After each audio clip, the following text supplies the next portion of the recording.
और ये समस्या पिछले कई साल से बढ़ती चली गई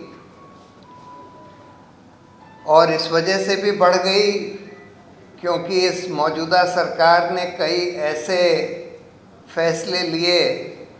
पहले तो नोटबंदी का, फिर अंधाधुंध जीएसटी का, उसके बाद ये लॉकडाउन का। बहुत लोग ये अनुमान लगा रहे हैं कि आर्टिफिशियल इंटेलिजेंस टेक्नोलॉजी की वजह से अगले 10 साल के अंदर करीब 90% नौकरियां ख़त्म होने वाली हैं। और मैं तो इस डेवलपमेंट को बहुत क्लोजली वॉच कर रहा हूँ, फॉलो कर रहा हूँ और ये मैं बिल्कुल यकीनन कह सकता हूँ कि अगले 10 साल में 90% नौकरियाँ सिर्फ हिंदुस्तान से ही नहीं, पूरी दुनिया से ख़त्म हो जाएंगी। और इसमें आपको रेगुलर जॉब्स ही देने पड़ेंगे, क्योंकि जो कॉन्ट्रैक्ट पर आप देते हैं तो जो कॉन्ट्रैक्टर है वो ना तो पूरे पैसे देता है, ना उसके कोई सोशल सिक्योरिटी होता है, ना उसका कोई सेफ्टी स्टैंडर्ड्स होते हैं, कुछ नहीं होता।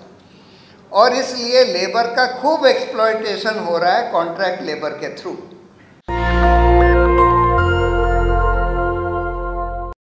देखिए, देश में तो बहुत सारी समस्या हैं, तरह तरह की समस्या हैं, लेकिन एक ऐसी समस्या है जो कि सबसे बड़ी समस्या होने के बावजूद एकदम सेक्युलर समस्या है, जो सारे धर्मों को, सारी जातियों को, सब लोगों को सामान्य तरीके से अफेक्ट करती है।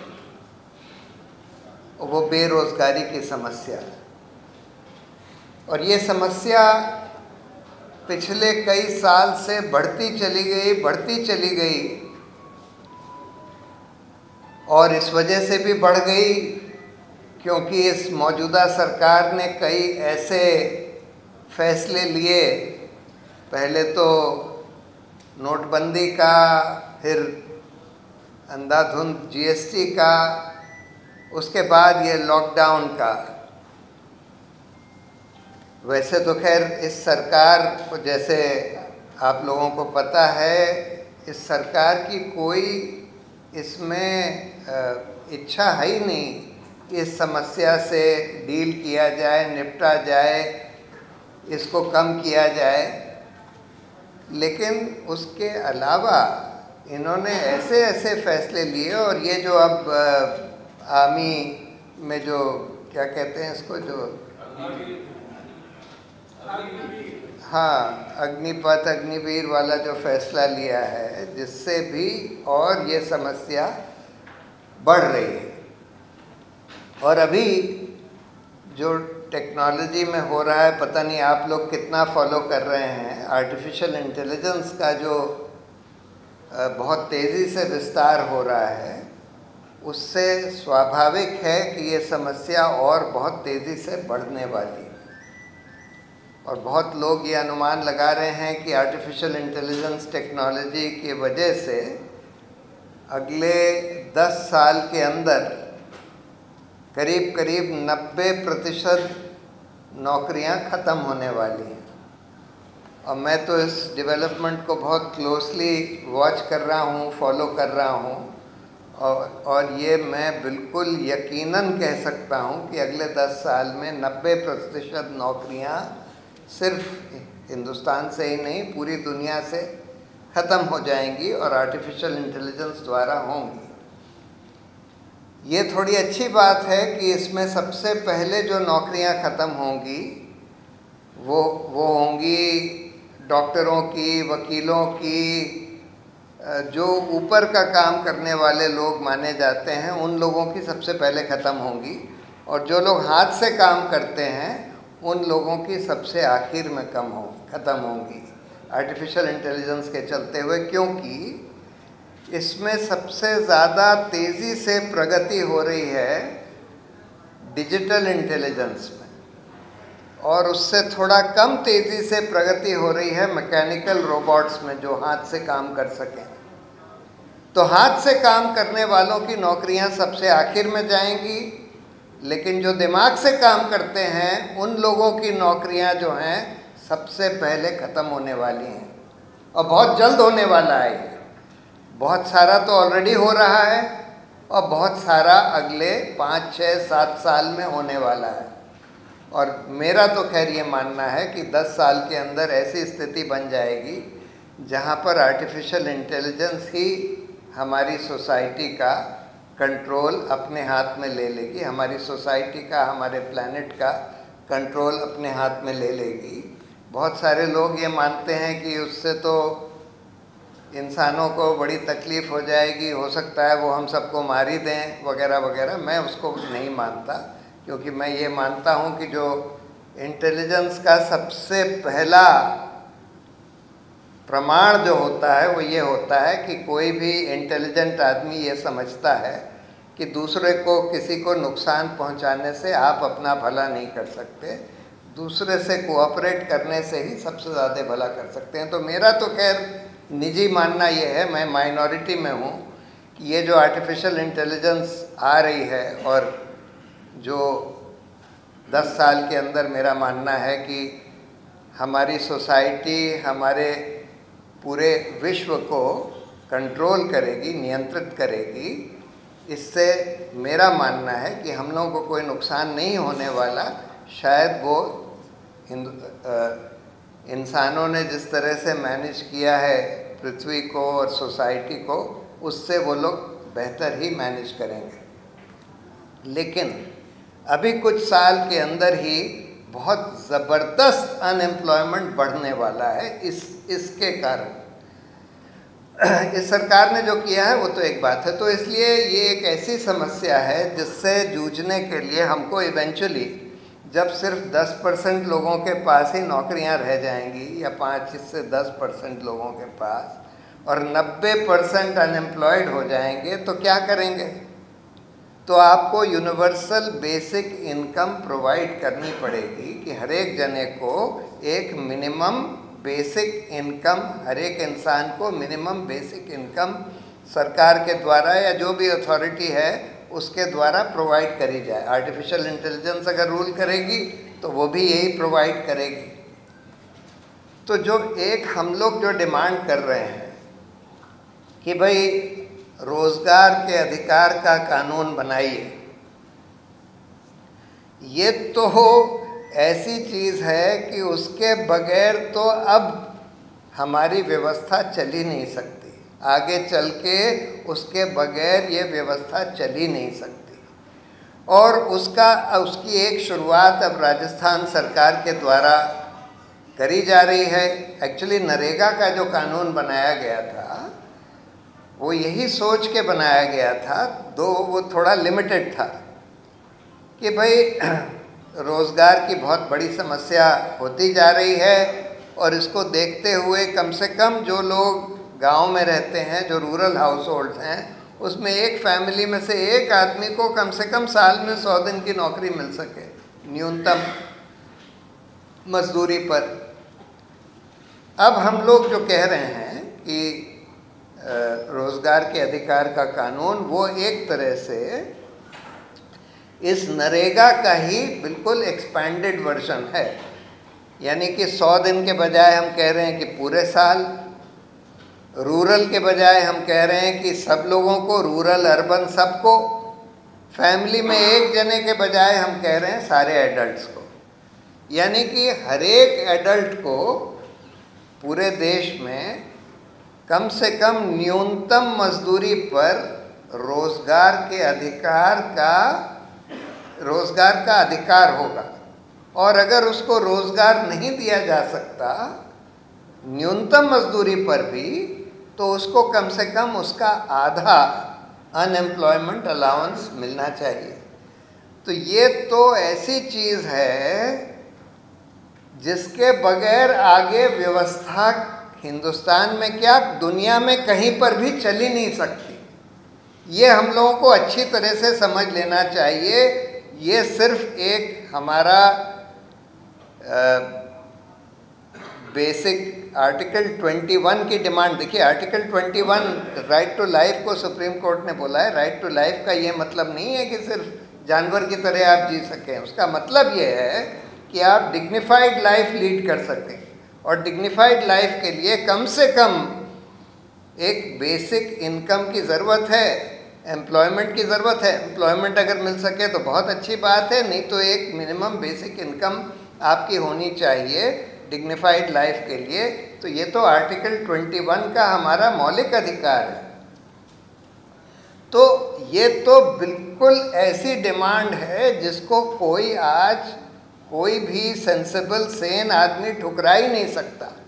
जो लोग ये कहते हैं कि भाई इसका पैसा कहाँ से आएगा, इतना पैसा कहाँ से आएगा कि भाई हम सब लोगों को न्यूनतम मजदूरी पर रोज़गार दे सकें या कम से कम उसका आधा अनएम्प्लॉयमेंट अलाउंस दे सकें, बिल्कुल गलत बात कहते हैं। क्योंकि इसका पैसा तो बहुत आसानी से कई तरीके से निकाला जा सकता है।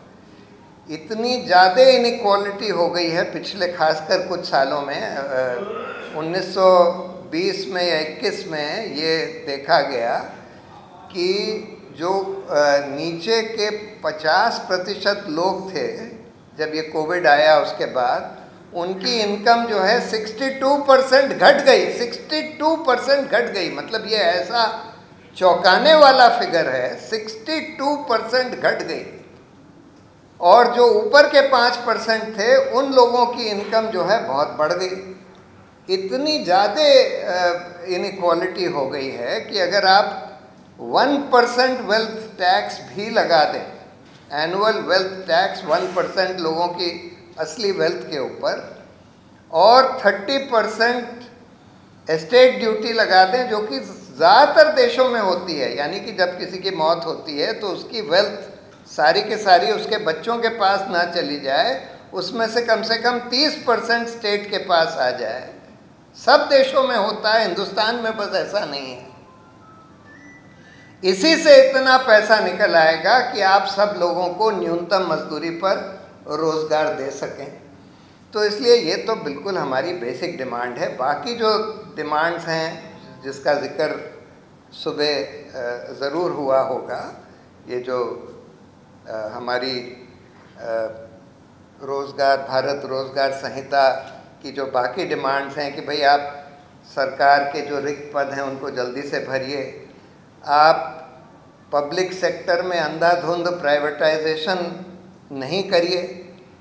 अब देखिए, पब्लिक सेक्टर में 2 सेक्टर्स ऐसे हैं जिसमें निजीकरण नहीं होना चाहिए। ये हम लोग को बात अच्छी तरह से ठीक से समझ लेनी चाहिए। मैं ये नहीं कहता हूँ कि पब्लिक सेक्टर का निजीकरण हो ही नहीं सकता।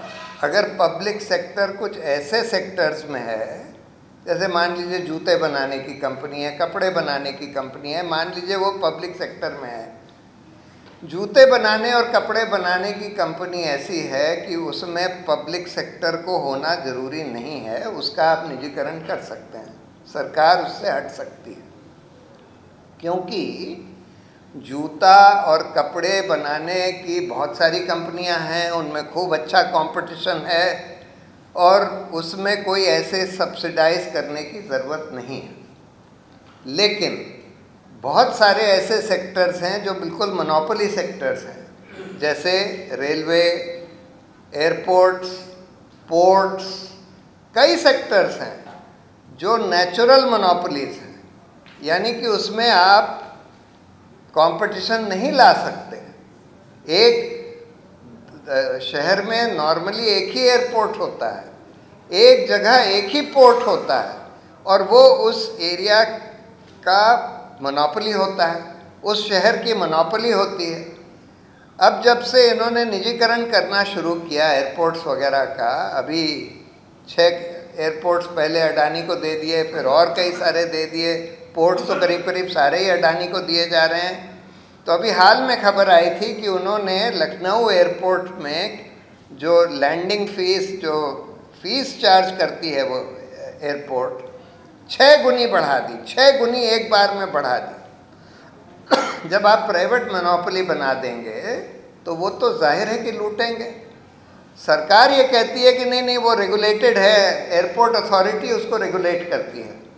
लेकिन जब ऐसी सिचुएशन होती है कि एक प्राइवेट मोनोपोली होती है, रेगुलेटर होता है, तो उसमें करप्शन भयंकर होता है और रेगुलेटर को करप्ट करके प्राइवेट मोनोपोली अंधाधुंध प्रॉफिट कमाती है, लोगों को, जनता को लूटा जाता है।